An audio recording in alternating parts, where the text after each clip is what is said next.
प्रिय IAS-PCS aspirants, मैं doctor आनंद प्रदीक्षित हूँ, रिटायर्ड असिस्टेंट कमिश्नर।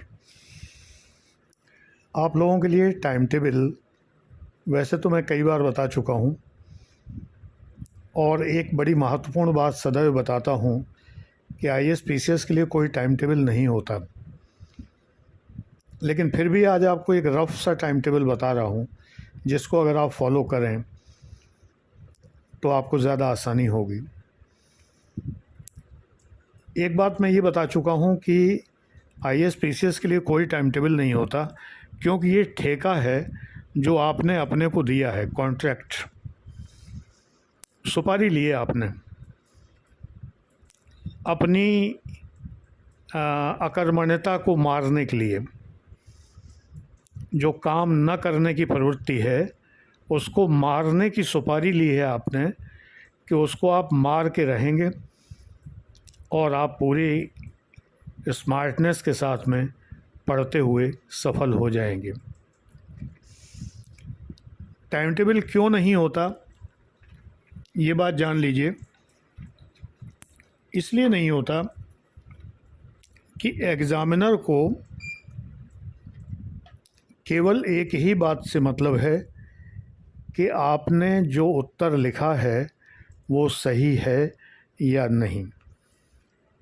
जो प्रश्न किया गया था उस प्रश्न का उत्तर आपने सही लिखा है या नहीं। अगर नहीं लिखा है तो आपको नंबर नहीं मिलेंगे, और अगर लिखा है तो आपको नंबर मिलेंगे। और वो मिले हुए नंबर जब इतने हो जाएंगे कि कट ऑफ से ऊपर होंगे तो आप क्वालिफाई कर जाएंगे। बहुत स्पष्ट सी बात है।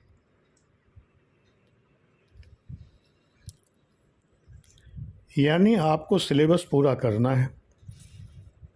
आप चाहे जैसे करें, जिस प्रकार करना चाहें करें, सोते हुए पढ़ें, जागते हुए पढ़ें, चलते हुए पढ़ें, टहलते हुए पढ़ें, दौड़ते हुए पढ़ें, जैसे चाहें पढ़ें, लेकिन मान्यवर सिलेबस आपको पूरा करना है। लेकिन हाँ, फिर भी एक समस्या आती है जो मैं समझता हूँ कि तुम लोग जो प्रश्न करते हो मुझसे वो ये कि ठीक है, ये तो हमने मान लिया, लेकिन किस सिस्टम से पढ़ा जाए, वो सिस्टमेटिक तरीका कौन सा हो जिससे हम पढ़ें तो हम सफल हो जाएं। और ये बात एक सफल व्यक्ति ही बता सकता है, वो मैं तुम्हें बता रहा हूँ। पहली बात, 6 घंटे से ज़्यादा नींद लेने की ज़रूरत नहीं है। अब ये आप तय कर लीजिए कि आपको रात के 12 बजे से सुबह 6 बजे तक सोना है, या 11 बजे से 5 बजे तक सोना है, या 10 बजे से सुबह 4 बजे तक सोना है। यही 3 ऑप्शन आपके सामने हैं। एक ऑप्शन आप रख लीजिए, मेरे हिसाब से काफ़ी अच्छा है। 11 बजे इधर सो जाइए और 5 बजे जाग जाइए।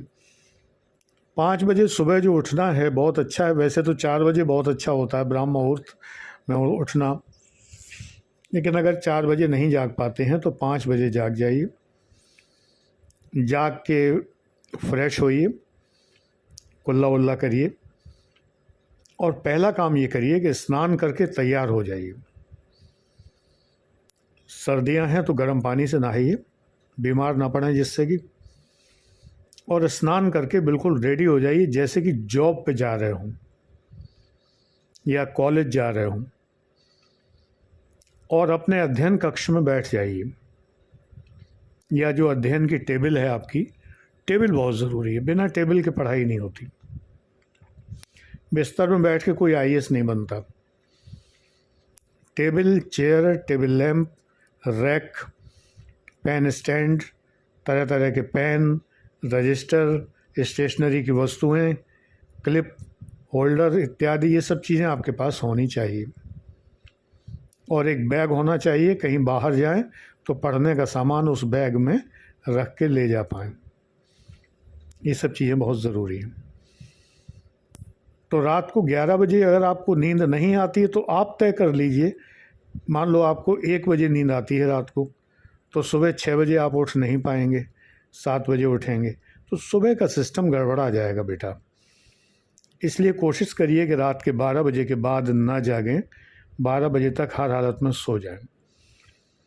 कई बार नींद वश में नहीं होती तो थोड़ा मेडिटेशन करिए, सोते समय का स्लीपिंग टाइम मेडिटेशन करिए। थोड़ा सा मेरा जो दूसरा चैनल है आनंद डिवाइन, वो देखिए, उसमें मेडिटेशन टेक्निक्स बहुत अच्छे से समझाई गई हैं, तो मेडिटेशन करिए। ब्रांडेड बाबा ज्वाइन करने की ज़रूरत नहीं है इसके लिए कोई, कि सदगुरु का चैनल ज्वाइन करें या सदगुरु के क्लास ज्वाइन किए जाएं या आचार्य प्रशांत ज्वाइन किए जाएं या फलाना, कोई ज्वाइन करने की ज़रूरत नहीं है। आंख बंद करके बैठना है, संसार की बातें सोचना छोड़ देना है थोड़ी देर के लिए, थोड़ी देर के लिए अपने में मन लगाना है, बस यही मेडिटेशन है। इतना अगर रात को आप सोते समय कर लें तो ये पर्याप्त होगा। इतना छोटा सा मेडिटेशन है। वैसे तो मैं बहुत बड़े बड़े मेडिटेशन भी सिखाता हूँ, मेरे क्लासेस भी होते हैं उसके लिए, लेकिन फ़िलहाल यहाँ पर वो बात नहीं कर रहे हैं। तो ये तो हुआ सोने का। अब जागते ही जो है क्या करना है क्या नहीं, उसके बाद जब सो चुके और सुबह जाग गए, स्नान करके तैयार हो गए, अब क्या करना है। तो इसके पहले मैं ये बता दूं कि जो जागृत घंटे हैं आपके वो कितने हैं। तो 24 में से 6 घंटे निकाल दीजिए सोने के, तो अब बचे आपके पास 18 घंटे। 3 घंटे निकाल दीजिए भोजन पानी के, यानी कि नाश्ते के, भोजन के इत्यादि के, और 3 घंटे और निकाल दीजिए मनोरंजन के, अपनी किसी हॉबी के और कुछ परिवार के साथ बैठने के। तो 6 घंटे और निकाल दीजिए। 6 घंटे आपने सोने के निकाल दिए, 6 घंटे आपने ये निकाल दिए, 12 घंटे निकल गए। अब आपके पास नेट 12 घंटे मौजूद हैं।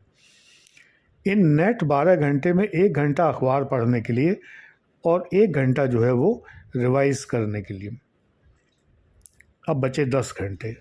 इस 10 घंटे को आप डिवाइड करिए, 2 घंटा 3 घंटा 2 घंटा 3 घंटा, इस तरह से 2 घंटे का एक सेशन रखिए, जिसके अंतर्गत आप ऑप्शनल सब्जेक्ट पढ़िए। पढ़िए का मतलब नोट्स बनाइए। जब भी मैं कहूँ पढ़िए, इसका मतलब नोट्स बनाइए, ऑप्शनल सब्जेक्ट। फिर 3 घंटा जीएस का एक टॉपिक, यानी जैसे हिस्ट्री। एक दिन में जीएस के 2 टॉपिक लीजिए, एक टॉपिक थोड़ा ज़्यादा, एक टॉपिक थोड़ा सा कम। एक टॉपिक 3 घंटे का, एक टॉपिक 2 घंटे का। तो 2 घंटे ऑप्शनल सब्जेक्ट के लिए, 3 घंटे जीएस का एक टॉपिक, 2 घंटे जीएस का दूसरा टॉपिक। बीच बीच में 15 मिनट का ब्रेक ले लीजिए, वो अलग बात है। तो जोड़ा किन विषयों का अच्छा रहता है? हिस्ट्री और ज्योग्राफी का जोड़ा अच्छा रहता है।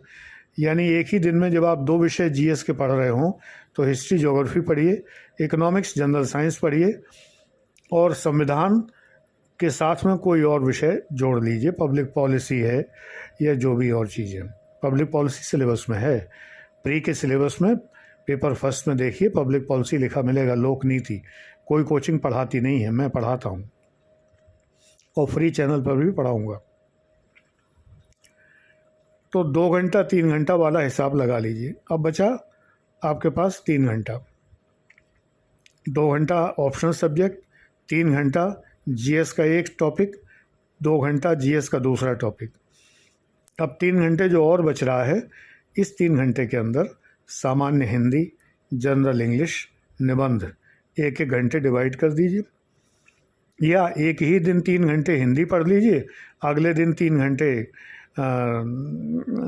जनरल इंग्लिश पढ़ लीजिए, उसके अगले दिन 3 घंटे निबंध पढ़ लीजिए। इस तरह कर लीजिए। ये टाइम टेबल लिख के लगा लीजिए और इसको लिख के लगा कर इसको फॉलो करिए। थोड़ा बहुत आगे पीछे हो जाए तो गिल्टी कॉन्शियस मत फील करिए कि अरे बड़ा गजब हो गया ये वो। लेकिन हाँ, उन भैयाओं से और उन चाचियों से, उन ताइयों से और बुआओं से और मौसा जी और फूफा जियों से बचिए जो आपको पढ़ने नहीं देते हैं, उनसे बचिए। वो देख के चारों तरफ अरे वाह वाह टाइम टेबल लगा रखा है और वो ये वर्ल्ड का मैप भी लगा रखा है, अरे वाह रे गजब, तुमने तो 3-3 नक्शे टांग रखे हैं अपने कमरे में। बेटा तुम्हारे रूम में एक वर्ल्ड का मैप, एक इंडिया का मैप और एक उस प्रदेश का मैप जिसमें तुम रहते हो, जिसका पीसीएस तुम्हें देना है, वो होना चाहिए। अगर तुम्हें 3-4 स्टेट का पीसीएस देना है तो 3-4 स्टेट के मैप रहने चाहिए और खड़े होकर वो मैप फुर्सत के समय देखना चाहिए। फुर्सत का समय भी मैंने आपको दिया है, 3 घंटा भोजन पानी इत्यादि के लिए और 3 घंटे मैंने मनोरंजन के लिए दिया है। इसमें से भी थोड़ा सा टाइम निकाल सकते हैं आप। तो ये आपका टाइम टेबल हुआ। इस टाइम टेबल के अनुसार अगर आप चलेंगे सफलता कदम चूमेगी। लेकिन फार्मूला SBBNR याद रखना है, सिलेबस पूरा ध्यान से देखना है क्या सिलेबस है। दूसरी बात, ये बुक्स सारी ख़रीदनी है जो मैं बताता हूँ वो बुक्स, और उसके अलावा बैक ईयर पेपर ख़रीदने हैं। फिर इसके बाद इनसे नोट्स बनाने हैं SBBN, और फिर रिवीजन करना है रिवीजन करना है। रिवीजन के लिए मैं अलग वीडियो बना चुका हूँ रिवीजन कैसे किया जाता है। तो इस तरह से अगर आप पढ़ेंगे तो सफल होंगे। फ्री टीचिंग सीरीज़ का ये वीडियो मैं डॉक्टर आनंद प्रदीक्षित अपलोड कर रहा हूँ मंडे, वेडनेसडे, फ्राइडे 9:30 बजे सुबह। देखते रहिए। God bless you.